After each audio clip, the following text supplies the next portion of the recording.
আমরা এখন এসে পৌঁছে গেছি সীমান্ত দ্বীপে। আজকের পন্থা হলো শ্রবণ করা। আমরা এসেছি এখন গৌরকিশোর দাস বাবাজি মহারাজের সমাধিস্থলে। এ বাদিকে রয়েছে অষ্টকম। আমরা এখন প্রদক্ষিণ করে নিচ্ছি। এখানে গৌরকিশোর দাস বাবাজিকে সমাধি দেওয়া হয়েছিল। আর এইখানে বলা হয়েছে, লেখা আছে যে যে শ্রী শ্রী মদ ভক্তি সিদ্ধান্ত সলে পরম গুরুদেবের নিত্য সিদ্ধ শ্রীল গৌরকিশোর দাস বাবাজি মহারাজের সমাধি মন্দির শ্রীধাম মায়াপুর পুরস্থ শ্রী চৈতন্য মঠে রাধাকুণ্ড তটে গৌরাব্দ 447 গোবিন্দ মাসে নির্মিত। আর এইদিকে রয়েছে শ্রী রঘুনাথ গোস্বামীর উদ্দেশ্যে রচিত, বলছে গীত বলিয়া প্রচলিত। এখানে শ্রীল গৌরকিশোর দাস বাবাজি মহারাজের কৃতিত্বে একটি গান রচিত করা হয়েছে। কোথায় গো প্রেমময়ী রাধে রাধে রাধে রাধে গো জয় রাধে রাধে। বাদিকে বেরিয়ে আমরা এখন যাচ্ছি গান্ধারবিকা গিরিধারীকে দেখতে। ভক্তি সিদ্ধান্ত সরস্বতী ঠাকুর মহারাজ তিনি এই গান্ধারবিকা গিরিধারী এই বিগ্রহ তিনি প্রতিষ্ঠা করেছিলেন। তাই আমরা সবসময় বলি জয় গান্ধারবিকা গিরিধারী গান্ধারবিকা গিরিধারী রাধে। আমরা শ্রীধর অঙ্গনে এসে বসে একটুখানি বিশ্রাম করছিলাম। এখানে শুনতে পাচ্ছিলাম বিদেশি মাতাজিদের গলায় আমরা হরিনাম সংকীর্তন শুনতে পাচ্ছিলাম।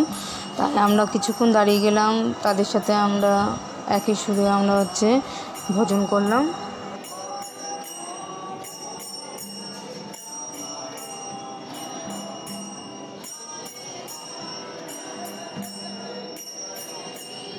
এখানে এত সুন্দর ভগবানের হরিনাম সংকীর্তন করছিল, একদম মধুরময়, মনে হচ্ছে যে বৈকুণ্ঠ ধামে চলে এসেছি।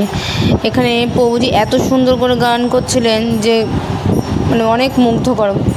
আর এখানে অনেক বিদেশি প্রভুরা, তারপর মাতাজিরা অনেকে এখানে এসে উপস্থিত হয়েছেন। তারা এখানে তাদের দেখতে পাচ্ছি আমরা এখানে।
এখন আমরা যাচ্ছি মুরালিগুপ্ত ভবনের দিকে, যেখানে রাম লক্ষ্মণ সীতা এখানে বিরাজমান হয়েছিলেন।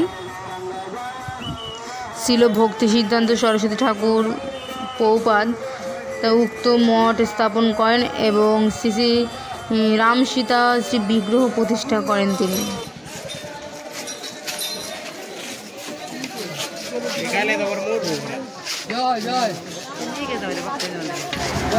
এখানে যখন এসে পৌঁছলাম তখন এখানে খুব সুন্দর ব্যবস্থা করেছে। শরবত দিয়েছে, জুস, আর দিয়েছে ছোলা দিয়ে, শসা দিয়ে, গাজর দিয়ে মেখে আমাদেরকে সবাইকে সার্ভিসিং করেছে সব ভক্তরা।